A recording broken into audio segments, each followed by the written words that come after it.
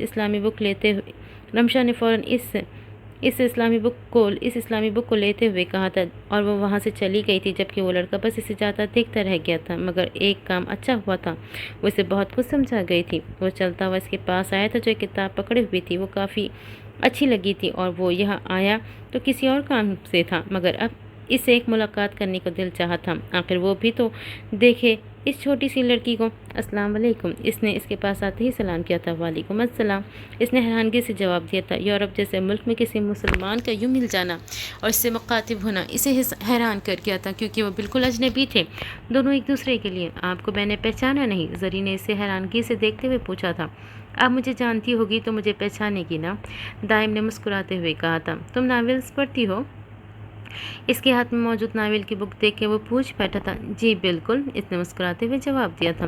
اچھا تو ایک سوال کا جواب دو گی؟ دائم نے اسے دیکھتے ہوئے پوچھا تھا۔ جی بالکل، اس نے مسکرا کر کہا تھا۔ زندگی کیا ہوتی ہے؟ اس نے اسے دیکھ کر مسکرا کر پوچھا تھا۔ زندگی بھی ناول کی طرح ہوتی ہے، ہر دن ایک نئے پیج کا آغاز ہوتا ہے۔ اگر ایک پیج اداس ہے تو اگلا پیج ضرور خوشی لیے ہوگا۔ پلیز ٹینشن لینا چھوڑو، بس ایک پیج پلٹو اور زندگی کو انجوائے کرو۔ اس ناولز کی دیوانی لڑکی نے اسے اپنے اسٹائل میں کتنی بڑی بات کو کتنی آسان لفظوں میں سمجھا ڈالا تھا۔ آہا، کہاں سے لاتی ہو ایسی باتیں؟ اس نے حیرانگی سے پوچھا تھا جو اس کی باتوں سے مسمرائز ہوا تھا۔ بس کچھ ناولز کی مہربانی ہے، کچھ زندگی کی، باقی اس خدا نے سنبھال رکھا ہے جو کبھی مجھے اس بیسٹ نما دنیا میں گم ہونے نہیں دیتا۔ اس نے مسکراتے ہوئے بتایا تھا اور وہاں سے چلی گئی تھی جبکہ وہ اس کی پشت کو دیکھتا رہ گیا تھا۔ مطلب کہ وہ بھی دنیا کو بیسٹ تصور کرتی تھی۔ اس نے حیرانگی سے سوچا تھا، اف یہ ظالم بیسٹ نما دنیا جب محبت کرنے والے کو ایک دوسرے سے دور کر دے، بیوی سے اس کا شوہر چھین لے، تو یقیناً وہ 700 سال بعد بھی اس دنیا میں آئے گی تو اسے بیسٹ ہی تصور کرے گی۔ وہ تو بس سوچتا ہی رہ گیا تھا۔ وہ سجدہ میں رو رو کر اللہ کو مانگ رہی تھی۔ ماضی کی گناہ، ماضی میں کی گئی اللہ تعالیٰ کی نافرمانیاں جب یاد آتی تو وہ زاروں قطار رونے لگتی۔ اللہ تعالیٰ، میرے پیارے اللہ تعالیٰ، میں جانتی ہوں میں بہت گناہ گار ہوں، مگر اب میں بدلنا چاہتی ہوں۔ آپ مجھ سے محبت کرتے ہیں، مجھے اپنے دیدار سے محروم نہ کیجیے گا۔ اللہ تعالیٰ، مجھ سے منہ نہ موڑیے گا، آپ کا منہ موڑنا برداشت نہیں ہوگا۔ اللہ، میں لوٹ آئی ہوں، مجھے قبول کر لیجیے، مجھ سے اپنے دین کا بہترین کام لے لیجیے، مجھے اپنی محبت میں شدید کر لیجیے۔ اللہ، مجھے اس دن اپنے دیدار سے محروم نہ کیجیے گا جب سب کو اپنے اپنے مقام پر جانا ہوگا۔ میں آپ سے محبت کرتی ہوں، آپ جانتے ہیں میں گناہ والی گندی زندگی چھوڑنی ہے۔ اللہ، ان آنکھوں کو اپنے دیدار سے محروم نہ کیجیے گا جو آپ کے لیے رو رہی ہے۔ پلیز اللہ تعالیٰ مجھ سے راضی ہو جائے، میرے گناہوں کو معافی دے دیجیے۔ مجھے جب آپ مجھے دیکھیں تو کہیں اسے میرے پاس لاؤ۔ یہ وہ میری بندی ہے جو میری رضا چاہتی تھی، جو میرا دیدار چاہتی تھی، اسے میں آج اپنا دیدار دوں گا۔ میں اس سے راضی ہوا۔ صبح صادق کے وقت جب فجر کی اذانوں کے بعد وہ نماز پڑھنے کے بعد اللہ کے سامنے دعا گو تھی، اپنی غلطیوں کی معافی مانگ رہی تھی، آنکھوں سے ٹپ ٹپ زمین پر بہہ رہے تھے۔ آج وہ سچے دل سے اللہ سے معافی مانگ رہی تھی، امید سے کہ شاید آج ہی اس کی پکار سن لے۔ جبکہ بیڈ پر لیٹا یاسر اسے روتا ہوا دیکھ رہا تھا۔ دلنشین جب دعا سے فارغ ہوئی، غیر ارادی طور پر اس کی نظر یاسر کی جانب گئی تھی۔ اسے خود کو دیکھتا وہ کنفیوز ہو گئی تھی۔ آپ جاگ گئے؟ اس نے دھڑکتے دل کے ساتھ پوچھا تھا۔ ہاں، ایک لفظی جواب موصول ہوا تھا۔ اسے دلنشین نے جا کر فوراً جائے نماز اس کی جگہ پہ رکھا۔ میں ناشتے کا بندوبست کر کے آتی ہوں، اس نے فوراً راہ فرار اختیار کرتے ہوئے کہا اور کمرے سے نکل گئی، جبکہ یاسر اسے دیکھ مسکراتا رہ گیا تھا۔ کیا ہوا ذیشان؟ کچھ بتاؤ گے بھی؟ مجھے بہت پریشانی ہو رہی ہے۔ رانی نے جیسے ہی گھر میں قدم رکھا تھا پریشانی سے بول پڑی تھی۔ نہ جانے اس نے گھر تک کا راستہ کیسے خاموشی سے طے کیا تھا، جبکہ ذیشان زمین پر بیٹھ چکا تھا۔ لو پانی پیو۔ رانی نے فوراً پانی کا گلاس بھر کے اس کے سامنے کرتے ہوئے کہا تھا، جسے ذیشان ایک ہی سانس میں ختم کر چکا تھا۔ ذیشان، بولو نا، کیا ہوا ہے؟ ایسا نہیں کرو۔ رانی اس کی خاموشی سے زج آتی بولی تھی۔ وہ کچھ بول ہی نہیں رہا تھا، بالکل خاموش بیٹھا تھا۔ یہ لو۔ اپنی جیب سے ایک تصویر نکال اس کے سامنے اس کی جانب بڑھاتے ہوئے وہ بولا تھا۔ اس نے حیرانگی سے اس تصویر کو تھاما تھا اور دیکھنے لگی تھی۔ وہ تصویر کسی بہت چھوٹے لڑکے کی تھی جس کے ساتھ دلاور خان تھے اور ان کے ساتھ ایک 6 سالہ بچی بھی تھی۔ وہ تینوں بہت خوش نظر آ رہے تھے، جبکہ یہ لڑکا بمشکل 2 یا 3 سال کا لگ رہا تھا۔ یہ کیا ہے ذیشان؟ رانی نے حیرانگی سے اسے دیکھتے ہوئے پوچھا تھا۔ یہ چھوٹا لڑکا دیکھ رہی ہو، یہ میں ہوں۔ ذیشان نے کچھ لمحے خاموش رہ کر ایک راز افشا کیا تھا۔ رانی تو حیرانگی سے بس اسے تکے جا رہی تھی۔ تمہیں کیسے پتا کہ یہ تم ہو؟ رانی نے اسے دیکھتے ہوئے پوچھا تھا۔ رانی، کوئی بھی انسان اپنے بچپنے کی تصاویر کو دیکھتے ہی پہچان لے گا، یہ وہی ہے۔ ہاں، بعض اوقات بچپن سے جوانی ذرا مختلف ہوتا ہے، تصاویر پہچان میں نہیں آتی۔ میرے ساتھ بھی یہی ہوا تھا، مگر دھیان سے مجھے دیکھنے پر مجھے پتا چلا کہ یہ تو میری تصویر ہے۔ کہا، کیا تمہیں اس میں اور مجھ میں کوئی مشابہت نہیں دکھتی؟ ذیشان نے تصویر کی جانب اشارہ کرتے ہوئے رانی سے استفسار کیا تھا۔ رانی نے ایک نظر تصویر کو غور سے دیکھا، پھر ذیشان کو دیکھا۔ اسے تو ان دونوں میں کافی مشابہت دکھ رہی تھی۔ وہ بے اختیار اس بات میں سر کو ہلا گئی۔ چلو مانا یہ ہمارا محض وہم ہو سکتا ہے، مگر وہاں موجود پیپرز کو دیکھ کر میں حیرانگی کے سمندر میں ڈوب گیا تھا۔ جب وہاں دلاور خان کے 2 بچے لکھے تھے، ایک لڑکا اور ایک لڑکی، اور یقین مانو میں تب بالکل حیران رہ گیا تھا جب مجھے پتا چلا کہ میں اور مشی آپی سگے بھائی بہن ہیں۔ دلاور خان میرا باپ ہے۔ وہ اسے دیکھے سب بتا رہا تھا، جبکہ وہ بالکل سن سی اسے سنے جا رہی تھی۔ دل کی دھڑکنیں معمول سے زیادہ تیز چلنے لگی تھی، اس کے ماتھے پر پسینے آنے لگے تھے، چہرے سے پریشانی اور دکھ صاف واضح تھا۔ اس کے دل میں ڈر جاگ اٹھا تھا، ذیشان کو کھونے کا ڈر۔ رانی تم سن رہی ہو نا؟ اسے بنا حرکت کیے بیٹھا دیکھ اس نے پوچھا تھا، مگر دوسری جانب سے کوئی جواب نہ آیا۔ رانی اسے کندھے سے ہلاتے اسے پکارا تھا۔ ہاں، وہ خیالوں سے نکل کر ہوش میں آئی تھی۔ رانی، میں لاوارث نہیں ہوں، میرا بھی باپ اور بہن ہے، مگر میں ان کے ہوتے ہوئے بھی لاوارثوں کی طرح زندگی گزاری۔ آخر کیوں؟ ایسی کیا وجہ تھی میں ان سے یا وہ مجھ سے الگ ہو گئے؟ ذیشان خوش ہوتے ہوئے افسردہ سا ہو گیا۔ اور تمہیں پتہ ہے مشی آپی کے ساتھ کیا ہوا ہے؟ ذیشان اسے دیکھتے ہوئے پوچھا تھا۔ اس نے نفی میں سر ہلایا۔ کیا ہوا ہے؟ اس نے فوراً پوچھی۔ مشی آپی کے ساتھ۔ وہ بولتے بولتے رک گیا تھا۔ ہاں بولو ذیشان، کیا ہوا؟ اسے خاموش ہوتا دیکھ رانی نے اسے کہا تھا، ان کے ساتھ زیادتی ہوئی ہے۔ اس نے دل پہ پتھر رکھے منہ سے یہ الفاظ ادا کیے تھے جس کو سنتے ہی وہ خود سکتے میں آ گیا تھا، چلنا محال ہو گیا تھا، اور یہی حال رانی کا ہوا تھا۔